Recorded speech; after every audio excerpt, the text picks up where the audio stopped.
Producer ரவீந்தருக்கும் மகாலட்சுமிக்கும் திருமணமாகிட்ட மாதிரியான சில புகைப்படங்கள் சமூக வலைதளங்களில் வெளியாகி செம வைரலாக போய்கிட்டு இருக்கு. இந்த புகைப்படத்தை பார்த்த ரசிகர்கள் ஷாக் ஆனது மட்டும் இல்லாமல் வேற வழியே இல்லாமல் வாழ்த்துக்களை தெரிவிச்சுக்கிட்டு இருக்கிறாங்க. அதை பற்றி தான் இந்த வீடியோவில் நம்ம முழுவதுமாக பார்க்க போகிறோம். புரொடியூசர் ரவீந்திர பற்றி சொல்லணும் அப்படின்னா, வனிதாவுடைய 3வது திருமணத்தை பற்றி நிறைய கருத்துக்களை சமூக வலைதளங்களில் ஷேர் பண்ணிகிட்டு இருந்தார். மகாலட்சுமியை பற்றி சொல்லணும் அப்படின்னா, அப்பப்போ கான்ட்ரவர்சி உருவாகிட்டே இருக்கும்.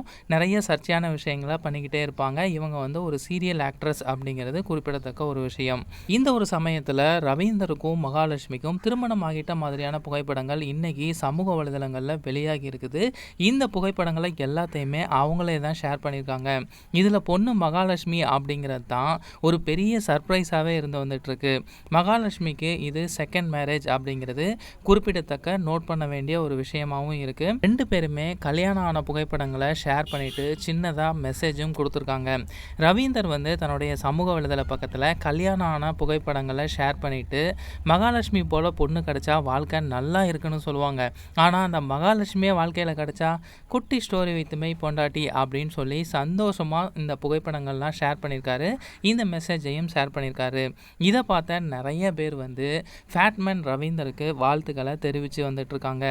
அதே போலவே மகாலட்சுமியும் தன்னுடைய சமூக வலைதள பக்கத்தில் கல்யாண புகைப்படங்கள்லாம் ஷேர் பண்ணிவிட்டு, நீங்கள் என்னோடய வாழ்க்கையில் கிடச்சது நான் ரொம்ப லக்கியாக ஃபீல் பண்ணுறேன். எனக்காக அவ்வளோ தூரம் வார்ம் லவ் நீங்கள் கொடுத்துக்கிட்டே இருக்கீங்க. லவ் யூ அம்மு அப்படின்னு சொல்லி அவங்களும் போட்டிருக்காங்க. இந்த ஒரு சம்பவத்தை யாருமே சத்தியமாக எதிர்பார்த்துக்கவே மாட்டாங்க. எல்லாருக்குமே சர்ப்ரைஸாக தான் இருக்குது. லவ் ஸ்டோரி எப்படி ஸ்டார்ட் ஆச்சு, எங்கேருந்து ஆரம்பிச்சது அப்படின்னு சொல்லி அவங்க எப்போ சொல்ல போகிறாங்க அப்படிங்கிற ஒரு விஷயத்துக்காக தான் நிறைய பேர் வெயிட் பண்ணிகிட்டு இருக்காங்க. கூடிய சீக்கிரமே இந்த லவ் ஸ்டோரி எப்படி ஸ்டார்ட் ஆச்சு அப்படின்னு சொல்லிட்டு ரவீந்தர் ஷேர் பண்ணுவார் அப்படின்னு நிறைய பேர் கேட்டுக்கிட்டே தான் இருக்கிறாங்க. இந்த ஒரு சம்பவத்தை நம்புறதா நம்பாமல் இருக்கிறதா அப்படின்னு சொல்லி நிறைய பேர் கன்ஃபியூஸில் தான் இருக்கிறாங்க. கடைசியில் இது ஒரு ஷூட்டிங்கில் நாங்கள் எடுத்துக்கொண்ட ஃபோட்டோப்பா அப்படின்னு சொல்லி முடிச்சிட மாட்டீங்களே அப்படின்னு சொல்லி நிறைய பேர் கமெண்ட்ஸ் போட்டுக்கிட்டே தான் இருக்காங்க. நீங்கள் இந்த திருமணத்தை பற்றி என்ன நினைக்கிறீங்க அப்படிங்கிறத மறக்காமல் ஷேர் பண்ணுங்கள்.